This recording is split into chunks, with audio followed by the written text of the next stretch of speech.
Hey everybody, Carl and Erynn here, and it's mandolin time. We got the old Martin box, the old A4 Gibson mandolin, and we're going to travel to the key of F, which is a beautiful key, and play a version of Ebenezer, as played by Rafe Brady, a Mount Airy fiddler. He did a very distinctive fiddler and did a beautiful job on this number. So we'll give it a go here for you, and I think you'll enjoy playing a key of F tune, Ebenezer in particular. Here it goes.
Thank you, Erynn. Oh, that's pretty. The key of F is just kind of relaxing, isn't it? Sounds lovely. It is beautiful. Thank you so much. Wonderful back up there. So I'll slide in here and let's see what we can do in the key of F here on the mandolin. It gets back to the old smaller shapes for me, and of course the octaves and unisons are good. But let's just look at let's just start out for a second with a little bit of an F sound there. My little D string, just go up on the third string up to the F there. And let's just find that third fret on the third string. Remember, E to F's a half step, so you can always find, if you know where an E is, it's always good. And remember, you going from the first to third string is only just going to be 2 frets difference, because you have an E string and a D string. So that F note on the first string's first fret, on the third string is going to be the third fret, 2 frets different.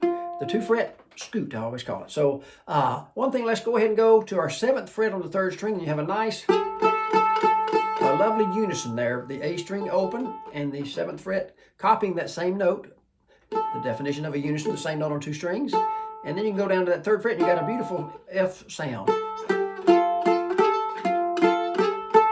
And let's go ahead and go over to the low string to that 5th fret, and that's going to be a nice F chord for us too. And we'll start to think about the backup for a second before we even do the tune, because we have just the F chord and the C chords, only 2 chords we need. So let's just look at a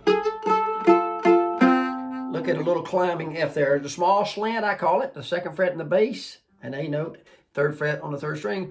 So that would be one of our nice F chords there. And then we could go up to that 5th fret in the bass. Those would be a lovely way to go back and forth, keeping your F chord going. And let's go on down to that unison on the 7th fret.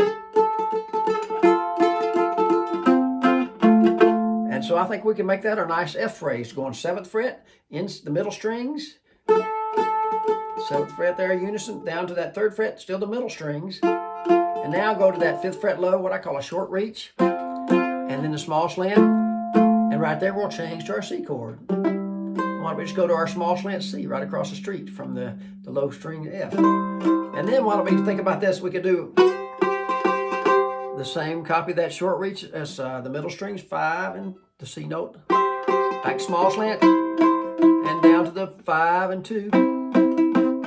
And that'll be our backup, so that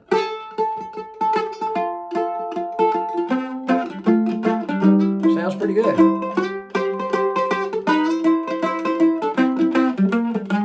So we get a little fancy with it. 7 unison, middle strings, 3rd fret with the open 2nd string. Now the low string, 5 and 3, small slant, 2 and 3, and the C chord, middle reach in the middle, that's 2 and 3. Then I get that short reach, just get used to these shapes. Small slant, the low strings, 5 and 2, and just walk down to that. So we'll think about that as our backup. And if you're doing you know, the middle and the backup is good to be able to go back and forth. That's one of my goals always, as y'all probably know. So the way I start on this, what we can do is slide that C chord down from 5 and 2. Let's slide way down the neck to 7 and 10. And that'd be a nice little way to get our chord going a little bit. So I'm just going to do, you know, you got that going to set up your tempo. And then Rafe did a really kind of a sneaky thing. He kind of went from, he did some kind of little scoot. He was very slidey and very, had some sneaky moves there. But we have the 5 and 2, but mainly let's just get our melody going. We need that A string. We need A down to that low C. So it's a A, G, F. And you could get that with a, he might start with a double stop. So let's just find that phrase a few times. So you're really working that 5th and 3rd fret a lot. Open A string, then 5 and 3, and open on the 3rd string, and that low 5th fret C. So let's just do that a few times. Yeah, a few times. And then he kind of jumps back into that open D to F a little early. So let's just try that little syncopated phrase. 1, 2, 3. One more time. And you can pick that or hammer it. Then it goes back open, and it's going to change chords right here to the 1st fret, a bluesy C kind of sound. So you get the 1st fret, which is a bluesy note for in the key of C. The C would be here. So you got 1 on the 2nd string and 5 on the 3rd. Okay, so let me do that much. It's really slow. There's a little start in the 1st phrase. Jump the beat. Change chords at 1 and 3. We're on to 5, right? Okay, now we're going to change phrases. We're going to be working the 2nd and 5th fret. And we're going to need, I'm going to use my little finger on the 7th fret. You could use the open A string, but you're outlining a C chord here. Let's just try this for a second. Your 1st finger on that 2nd fret, 3rd string, that's the middle note of a C chord. Reach up to that 5th fret, and then get your little finger there, back, and down, and to the low C. Okay, and it has a little lead in, that 2nd fret. Then it's going to do a little walk up, but that's working around that C arpeggio, the notes of a C chord. Let me do that a few times. Lead in, extra note. One more time. Try to hold those fingers down as long as you can, and it has a nice phrase, and you might shift. A lot of times I like to shift up to the 3rd fret. You could do it with your smaller little finger or shift and do it. But then you have that 2nd fret, which is kind of a sneaky move. So you can try it with your little finger. There's 3, 5, 7, back the way you came, and you get that 2nd fret, open, 5, and the F chord. So let me do that C phrase with the bluesy. And the lead in.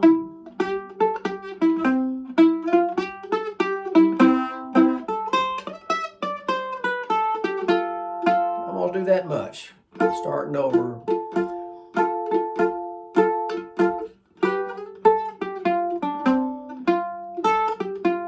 Jump early. Bluesy C sound, lead in. C arpeggios with an added note.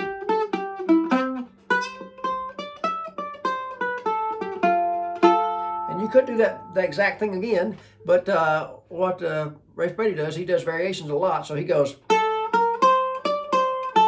So try that one time. He starts back around with something totally, a nice little variation. Open, 1, 3, 5. A couple times. Try that.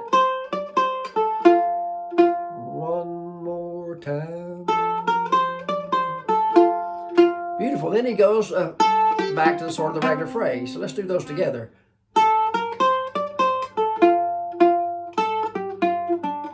Okay, and then you're back that jump.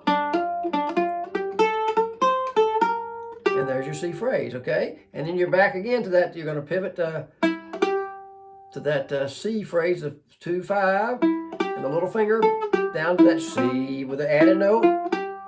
And And this time he adds it going back down. So listen to that a few times. So he gets to throw a little extras in there all the time. And that's the thing about a really good fiddler. The closer you listen to them, you realize they're doing something different all the time, which makes it great to listen to, but harder to try to emulate. But that's a nice challenge. So he goes, and the third fret going up and back down. And he has a lovely ending.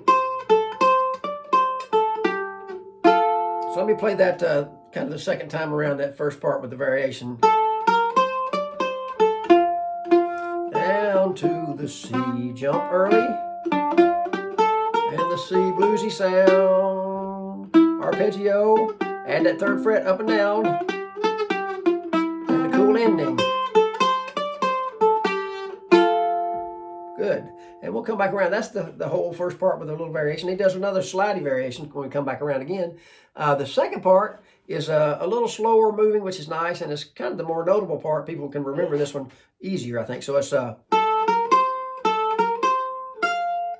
let's just find that a few times. I'm climbing up with a little pickup on open 1-3. Just gets you up to that. It's a C note, but you're in the F chord here. Open 1-3 and open 1 to the 5th fret.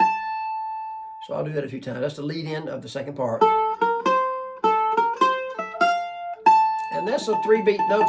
Tremolo, you don't have a fiddle bow to keep it going, so we have to kind of do a little tremolo if you want to get a sustained note. So it'd be like this.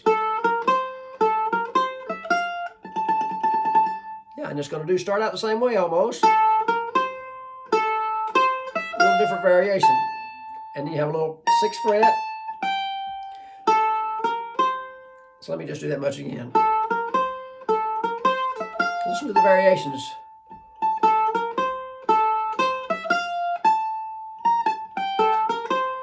And here he goes.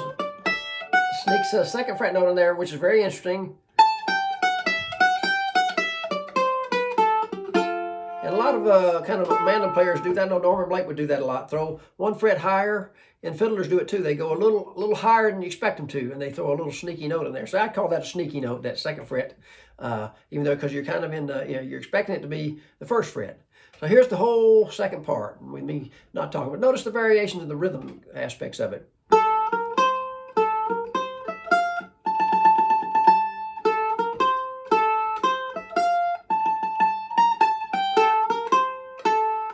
Sneaky note. Repeats.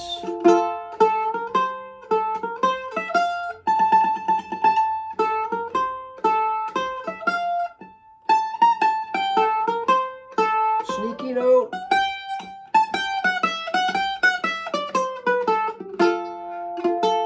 And chord-wise, you have just that F chord.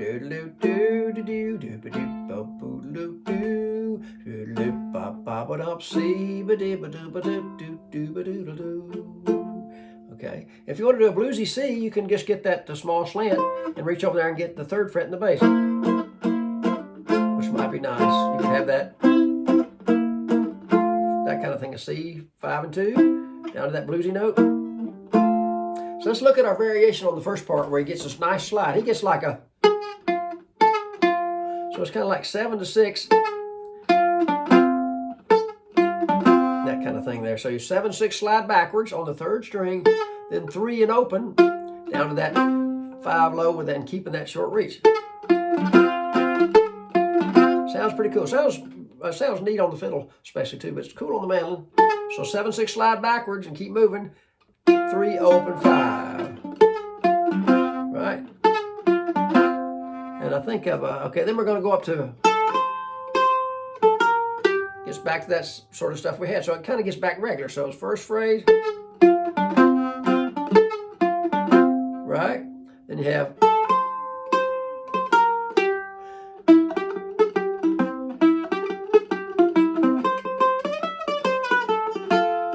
Right? And that would be the, then you go back really to the, where we were before.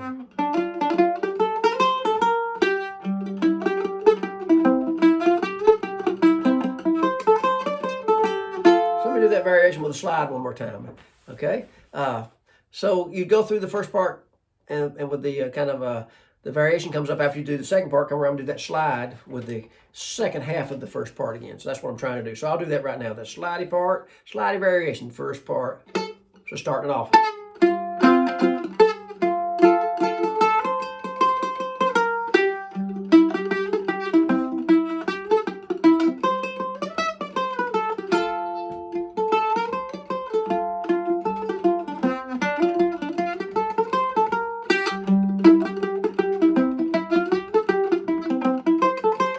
Now your second part, a little slower.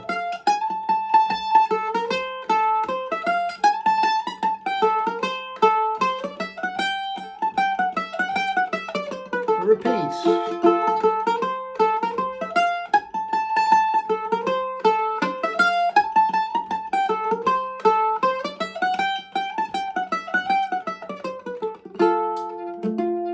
So just keep in mind that playing nice and slow, and the key of F is really got some nice open strings because you have that nice open A string, right? So, and I just keep copy anything there. The nice thing about the mandolin is symmetrically tuned. So if you needed something, a B flat chord is not in some F tunes, you'd have a B flat. You don't hear, but you have a nice 3rd fret B flat on the bass string, and the same kind of sound. And C on the 2nd string. So start just noodling around. Once you find a good phrase, try it in different places on the mandolin, you know, on different string sets, because we have low strings, middle, and high. But anyway, I hope you'll enjoy Ebenezer on the mandolin. Try it, and that's nice and slow. And listen to Slippery Hill. Listen to Rafe play it there, and it's really a beautiful thing the way he plays it. He plays it with confidence and versatility, which is a wonderful thing in a musician. So slipperyhill.com. So check it out and enjoy your mandolins especially. And they sound wonderful in F. So if you haven't ever played an F, I hope this will inspire you to do so. Take care. Thanks.